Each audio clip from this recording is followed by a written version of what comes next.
Okay. None of this stuff happens without quality supported employment. And again, I can't say enough good things about the kind of training that is done by the folks with the Supported Employment Training Project. Milt, and before Katie, and now Katie directing the project.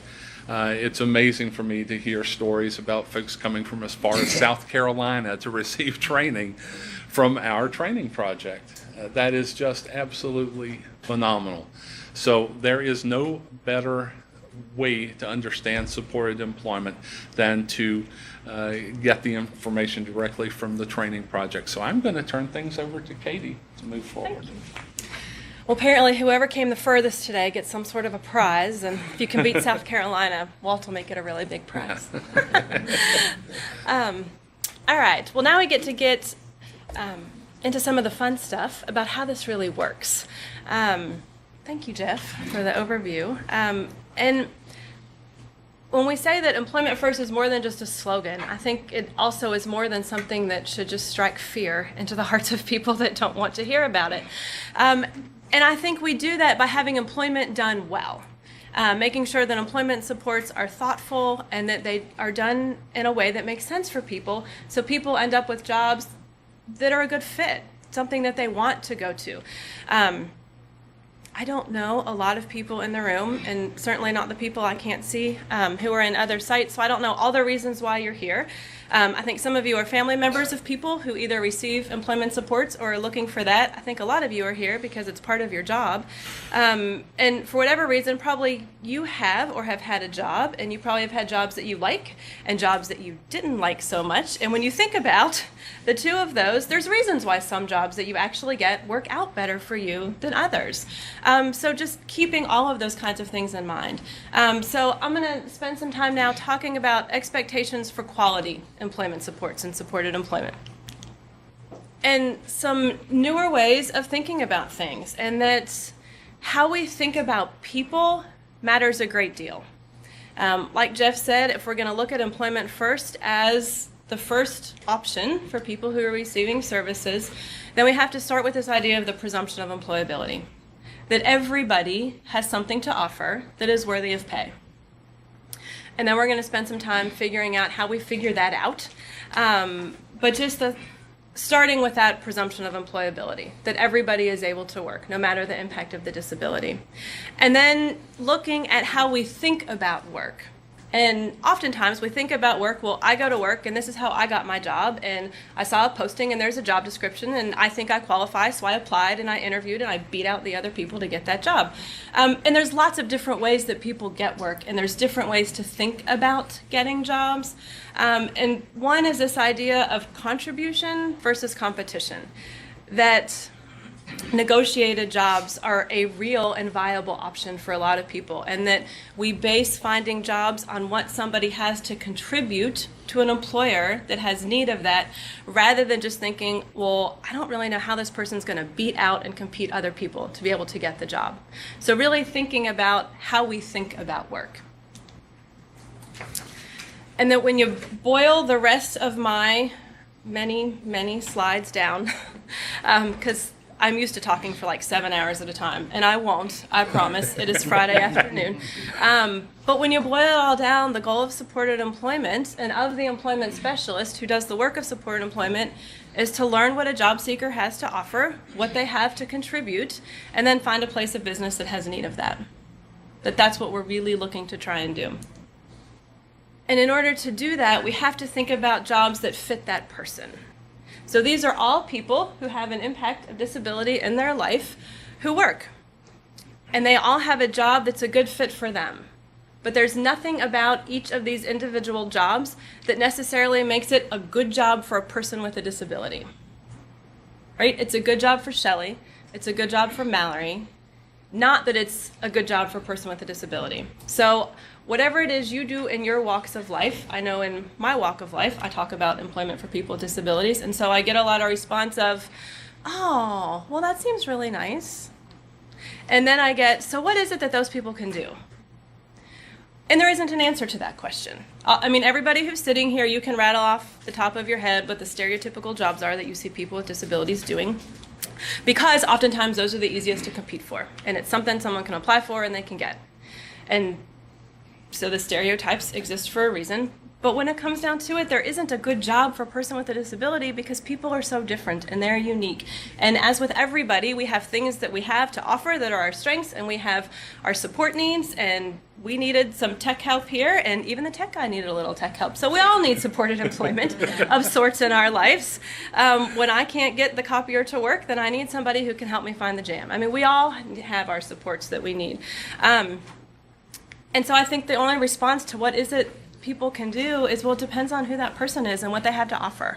And then finding a business that needs that is how you find it. So when you hear about supported employment, these are the official phases of service that some of you have probably heard over and over, and some of you are figuring out and maybe have heard and didn't know what they mean. So in Kentucky, our Office of Vocational Rehabilitation contracts out supported employment services to private provider agencies. So someone would become a client with the Office of Vocational Rehabilitation, and then they would refer them to an agency, possibly one they already work with, or if they're new to the service system, another agency that would be a good fit for them. And this is what that provider agency would provide for them. So we have, through VR, milestone payments for what we in Kentucky call person-centered job selection, which is the process of discovery. And then there's another milestone payment for job development, which includes job analysis, but finding the job. So there's getting to know the person, then there's finding the job, getting the job, and then this idea, as Jeff talked about, of long-term supports over time. And so the first phase of service is person-centered job selection, or the discovery process. And this is all about how we think about people. And so we like to use this analogy of discovery from Mark Golden Associates, who has done a tremendous amount of work. We base a lot of what we teach off of their teachings, and Mike Callahan, who heads that up now, that the tip of the iceberg is what we usually know about people, right? So it might be what you know from seeing them in your day program. It might be what comes in the referral from Voc Rehab or from a first casual conversation with somebody. But if you're really going to help somebody find a job, anybody with a job, let alone somebody with a significant impacted disability, you're going to have to know a whole lot more. Because if I met you for 15 minutes, I probably would not know you well enough to find you a really good job. Anybody. And so we really have to figure out how we get that information on the bottom of the pyramid. And oftentimes that's getting that information from somebody that people have had a hard time getting to know. And so the role of the employment specialist is to figure out, what are this person's interests? What are their talents? What are their ways of contribution? And how can I understand the functional impact of their disability? Because we need to know both sides of this. And the ways we would suggest doing that are through conversations with the job seeker. Certainly you're going to talk to the person about their likes, their interests, how they see their life and how they maneuver the world around them. And then also trusted others. Who else knows this person well? Is it a family member? Is it friends? Is it a trusted staff person? Is it their neighbor, someone they worship with? Finding those other people in their life who already know them so that we can share that information. And then really being intentional about how we get to know people, spending time in their typical life routines. So where does somebody spend their time right now? How do you spend your day? What do you like to do? What do you do well? And then sharing in those activities. So if someone volunteers in their church on a regular basis, going and doing that with them, right? If they have a neighborhood group that they're a part of, going and doing that with them, seeing what that's like. And then moving into novel activities or new activities, going places where they aren't used to going, talking to people, getting to know people that they haven't known for a long time, and seeing how people respond and how they learn and how they function there. And then, of course, reviewing relevant records. But it's all about finding that spark. Where is it where somebody it catches their attention in a different way? Where somebody all of a sudden goes from sitting like this because they're sitting and listening to the services about them to where they sit up straighter in their chair. Or all of a sudden, whatever it is about that person that indicates that they're paying attention, it's there. And oftentimes, it's something that hasn't been discovered or hasn't been known, which is why we call it this process of discovery. It's getting to know somebody in a different way. Certainly, it's finding ways to promote genuine involvement in opportunities for people, not just this idea of settling to keep people busy and keep them happy? Well, they have somewhere to be and they're safe. And those are important. Those are important. We all want to have somewhere to be and we all want to be safe. But surely we want more than that too. So how do we get to that next level with someone? How do we really learn what that can look like for somebody?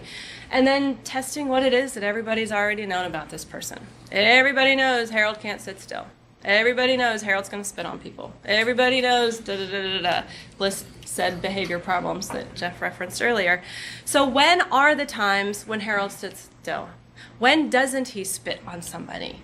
Right? So when are those exceptions? And there usually are. But we have to figure out what those are so that we can discern what the circumstances are around that and then figure out how that is going to fit into a workplace. And Lori Norton, who heads up in Kentucky the Dartmouth Project with the IPS model, who is phenomenal at this kind of work, has this idea of thinking in questions and always questioning what it is we learn so that we can learn more about it. And Mike Callahan, who now runs Mark Golden Associates, had a quote that I think is really powerful, that severe disability is like a fog obscuring the best that people have to offer. It's so easy, as probably all of you know, to become identified by your disability. You become that label, that diagnosis, that behavior, that whatever it is. And so it's really kind of putting that to the side and figuring out who this person is so that we can uncover those gifts and talents and interests and see more about that person. And then Siva Shumpert, who is a colleague of his, had said in her presentation that the people you see every day can be the hardest to get to know. Just because we've seen this person in our classroom for many years, just because we've seen this person in our day program and known them there for many years, looking at work and integrated work and individualized work is a really different way of getting to know somebody.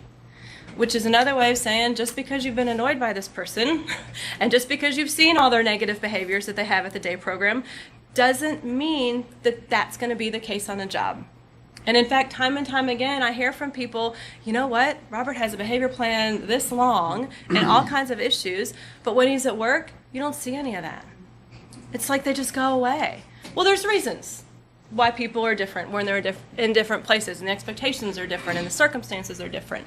But this can be a really challenging thing to remember when we're in the thick of it and we're busy and we have lots of different people we're trying to figure out things for and trying to set our priorities. But just, again, that presumption of employability and giving people a chance at getting to know them in a different way. And that we as employment specialists and those of us figuring out about employment have to dig into getting to know people, because you're not going to get the best information if you just ask. And while it seems like it makes a lot of sense if you're talking to someone about work by starting with, so where do you want to work, or what do you want to do, that's a really loaded question.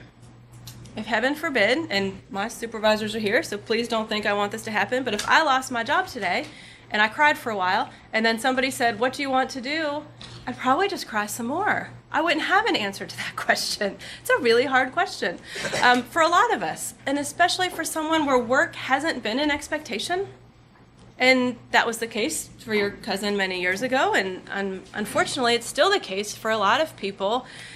They haven't had experiences in their life that have given them the opportunity to think about work.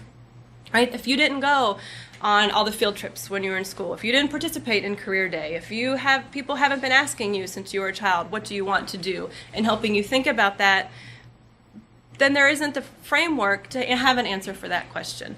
Or a lot of times people have been in the system for quite a while, and there's always been this menu of what's offered. So do you want to do this, this, this, or this, and you choose from it.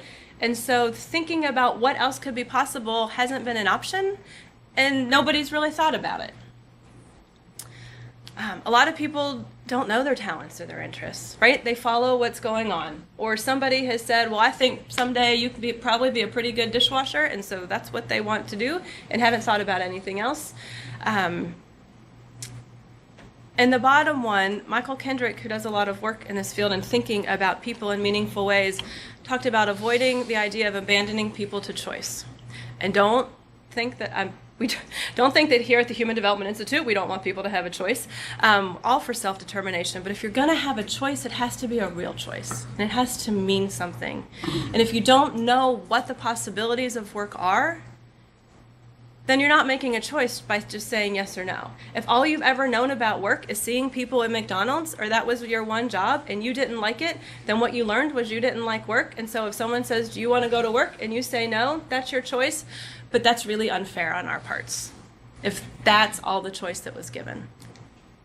And so instead, starting with questions like, so what do you like? What do you do well? How do you spend your time? Who else do you know that can help us get insight and getting to know you better? I think probably a lot of us could think of other folks in our lives that we know who could list our strengths really well, probably more than we could, right? And again, starting with the familiar in people's lives and then moving into new things. And so I often use Jessica and her story as an example of this process. So I think it's always helpful to think about things with real stories. And Jessica was a young woman who was getting ready to leave high school here in Kentucky. And there was a local agency that she was going to work with, and the employment specialist came to meet with her and her family. She lived at home with her parents. And so they met together to talk about what supported employment is, see if this is something that they were going to be interested in, to figure out ways to get to know Jessica, just get this process started. And the first thing Peggy, the employment specialist, learned was there will absolutely be no McDonald's. Jessica does have an intellectual disability. She has cerebral palsy that impacts her, and that she uses crutches to walk and to maneuver around. And in high school, her work transition job had been to be a lobby attendant at McDonald's. And for lots of reasons, this did not work well for Jessica. And while she had always enjoyed going to school and had friends and had, gone to school fine, when she was working here, it suddenly became a struggle and she didn't want to go anymore for the first time. And what Jessica learned was that she didn't want to work, or that she didn't like to work, because she didn't like McDonald's. There were lots of reasons why it wasn't a good fit. And it was one of those, they will always have somebody from the school and people could transition through different jobs. And the idea is you get to try different kinds of work and see what you like. But the reality was there wasn't anything personalized about it for her. So when the question came, Jessica, would you like a job after high school? Jessica said no, because she had learned that she didn't want to work. So with all the wonderful intentions of the SCL2 waiver, where you have to have this conversation at least on an annual basis of, are you interested in going to work? The conversation was had and Jessica made her choice, and she said it very clearly. So somebody could check off the box, she said no, and carry on with their life, and she'd have gone to the sheltered workshop as planned. And thankfully, somebody said, well, what if we think about work in a different way? So she had an employment specialist who took the time to look at the situation in a bigger way and offer more to the choice than just McDonald's. And I think with the insurance, all right, so we're not going to McDonald's, we'll have nothing to do with fast food. And then she was okay with starting the conversation. And so it started with where does she spend her time? What does she like to do? And just by visiting with her at home, she liked to spend a lot of time on the computer, as lots of teenagers do. So you want to see, what does she do on the computer? And there's all kinds of things you can learn just by watching somebody do what it is they typically do. So Peggy got a really good feel for her fine motor skills and how she could use the computer. And she liked to play games. And so you look at, all right, well, what kind of games do you like to play? And she liked to play design games, where she would put together the decor of a room, or outfits and fashion and those kinds of things. And because she was in her home, and Peggy had been welcomed into her home to talk to her and her family, she saw her room, because when you're a teenager, your room is your place, right? That's your domain.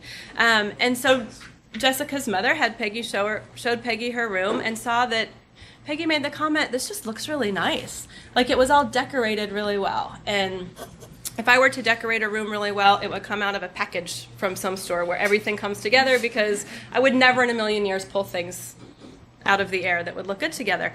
But Jessica did. Her mom said, oh yeah, she did this. She designed the whole thing and picked out the drapes and the lamp and the rug and everything. And Peggy thought, oh, well, that's pretty interesting. But if Peggy's like me, just because it looks good to me doesn't mean it actually looks good to people who know this kind of thing. So then she talked to some people at school, because Jessica had been in school and people at school knew her. She'd been in the school system all of her life, and found out that she really liked her art class. And there was another teacher where she knew that Jessica had this beautiful penmanship. And so when there were thank you notes to write, that Jessica would be the one who would write the thank you notes.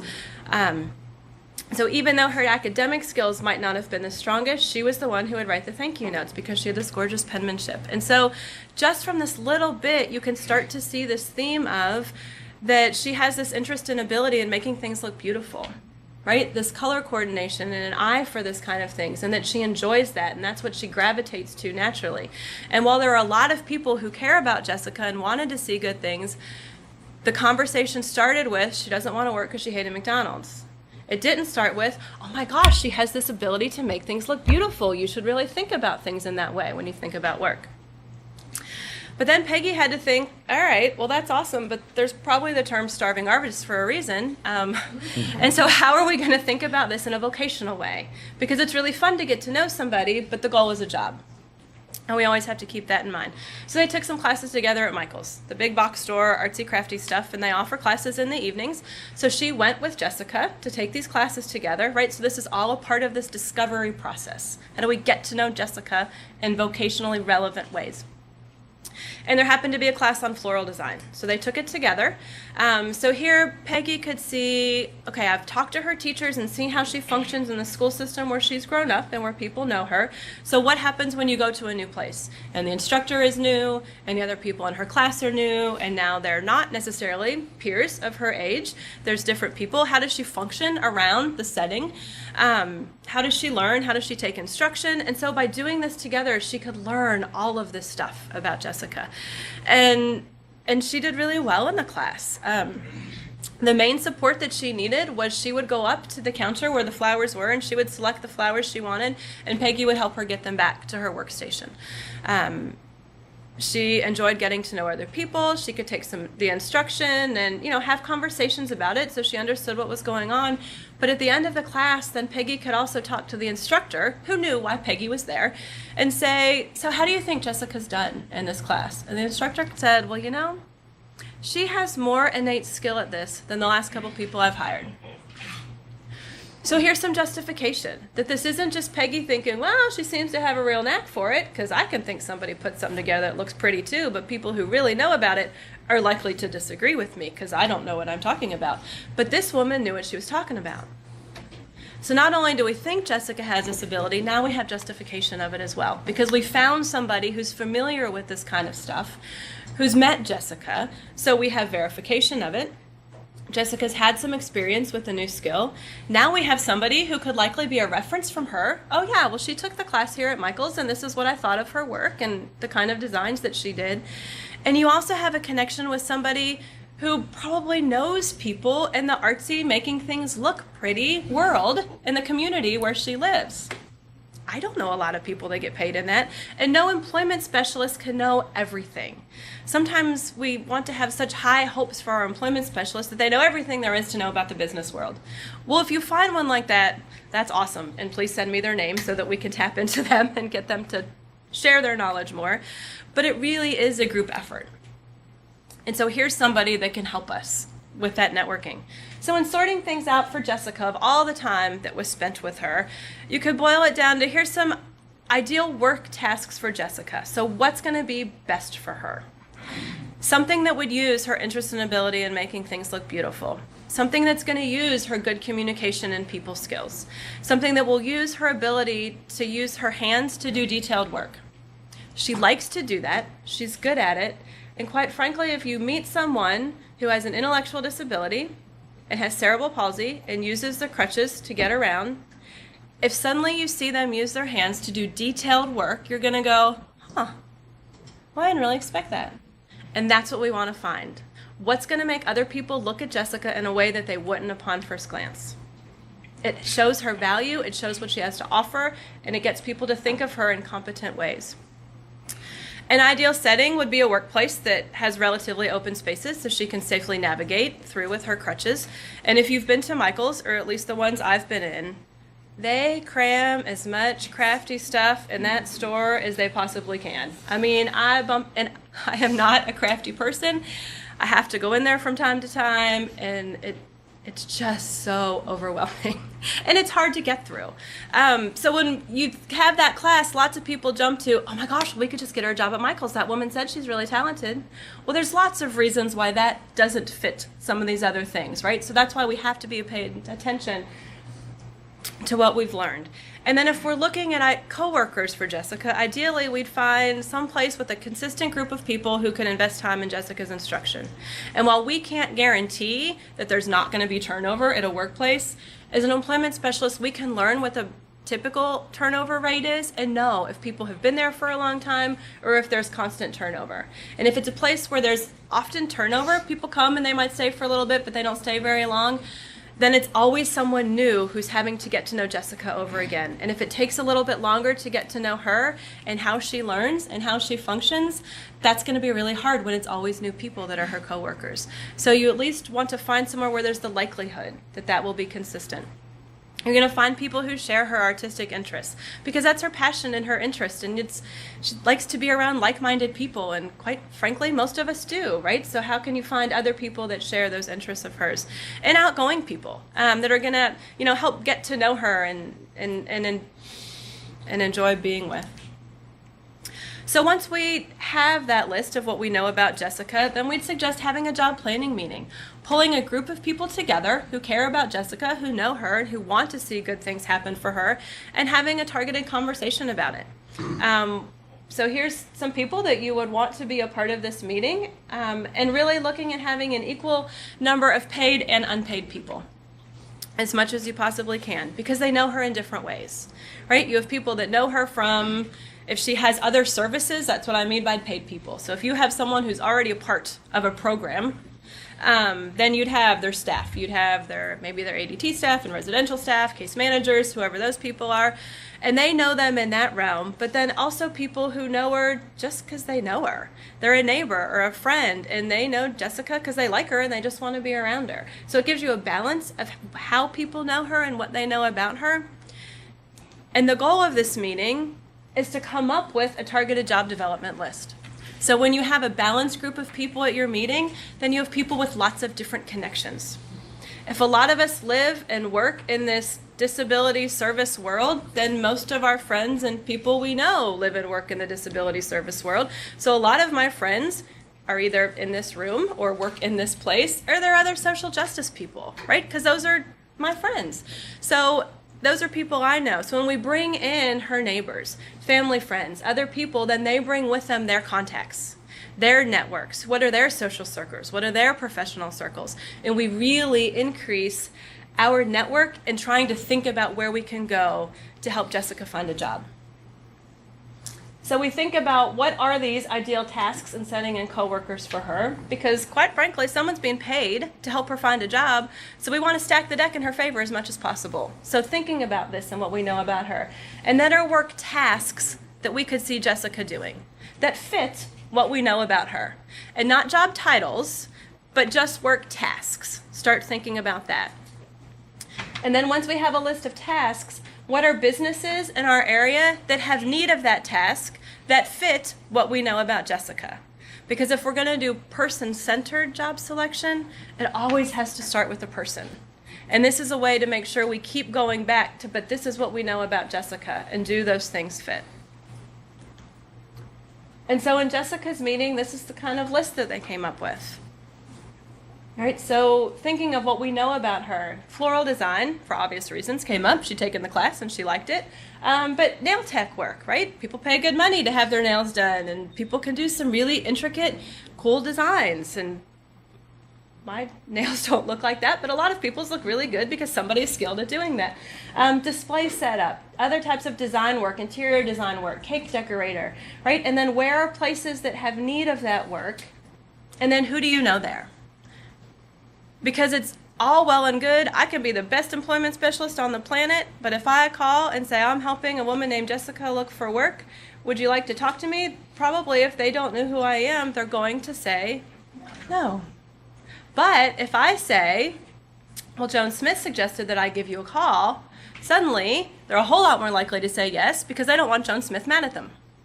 Right? And if that's the reason I get in, that's the reason I get in, but now I have their attention and can get a meeting. So connections are everything. And this meeting can be a great way to expand our networks and get those connections. And then you see the numbers to the left of, well, if you're not looking at me, if you see the screen, you'd see the numbers to the left of the list. And so Jessica and her family prioritized. This is where I'd like you to go first, second, third, fourth. This is what I'm most interested in. So it gives the employment specialist where they're going to go, who they're going to talk to, what kind of work they're looking for, and why they're there. So when we get into job development, That's the basis for our job development script. This is your pitch and how you're going to talk to an employer. So when we get into talking about job development, this is the how we think about work part. And first, we always want to start with what we know about the person, right? All that stuff we learned about Jessica, whoever we're talking about, building that targeted job development list, like we had on the right side of that bracket, and then continuing to network as we go, right? This idea of, well, you know what, Jessica sounds really interesting, but we really aren't hiring, or we only hire family, or whatever the reason is, that, well, okay, thanks for taking time to talk with me. Can you think of other places that could use what Jessica has to offer? And continuing to build our network and making those connections, and then going back and talking to Jessica and her family about that. Well, I got this other great lead. Would you be interested if I went and talked to her? And knowing that how people get jobs, and this is just Department of Labor statistics. This isn't people with disabilities statistics. People get jobs. It's not just what you can do, it's who you know, right? Probably a lot of us got our jobs somehow based on who we know. And so we want to make sure we do that when we're looking at supported employment as well. So we use who the job seeker knows, who their family knows, who the employment specialist knows, who other people in their life know, to expand that network. Because a lot of times employment specialists are those connectors, right? We're the person who connects Jessica with other people, with a potential employer, with someone else who's interested and knows about the field that she's interested in. So when we're talking about job development, we're often talking about two different types of job development. So there is the way that most people are familiar with, which we call labor market, supported employment job development, which is looking at open positions that already exist. There's a written job description. We have someone who meets the need, that meets the job description, is qualified to do that, applies for the job, and gets it. And then there's customized job development. And this is, and both of them start with discovery, but then customized employment takes, this is what we know about the person, their strengths, their needs, their interests, and then negotiates a job that did not exist before with an employer that has need of what this person has to offer. So it meets the needs of both, and it has to meet the needs of both, right? The person and the business. It has to be a benefit to that business as well. Right? And the bottom line is, whether you're doing labor market job development or customized job development, it always goes back to what we learned about that person. And that's how we get out of, but I can't find anything but McDonald's, or I just put in applications everywhere. Well, what does that have to do with what you know about the person? So it always ties back in with discovery. If somebody is going out and looking for a labor market job, we still teach starting with these kinds of questions. Because the question, hi, my name is Katie and I help people with disability find jobs. Are you hiring? Guess what the answer is to that question? It is oftentimes no. Maybe not always, but oftentimes. So we start with these kinds of questions and learn about that business.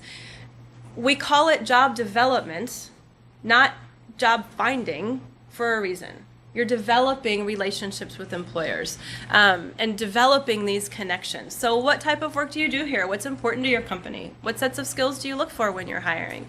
Right? So finding these kinds of things out about employers where you think somebody is going to have something to offer them. And in labor market, that they're going to be able to apply for one of their positions and meet those needs.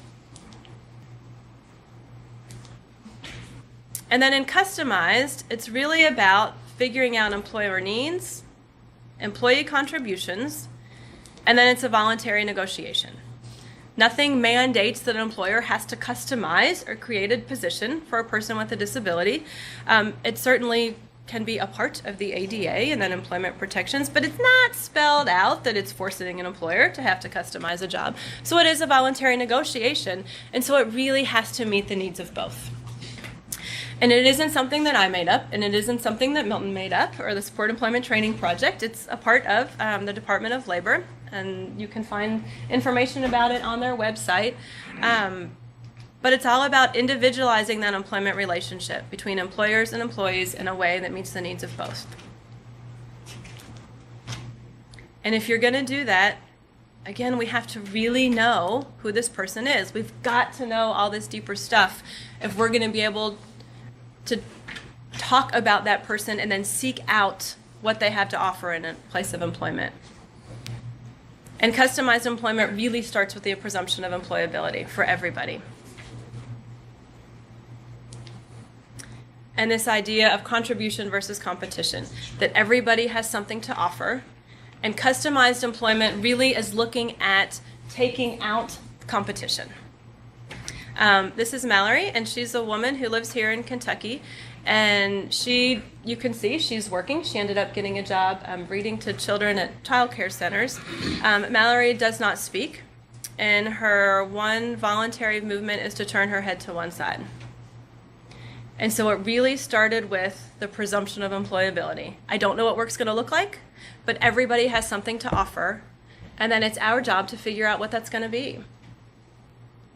So Mallory probably is going to have a hard time and isn't going to compete on the open market. It's going to be hard for her because of the impact of disability and other people with a significant impact of disability to go out, fill out an application, and compete for a job with everybody else who's looking for work.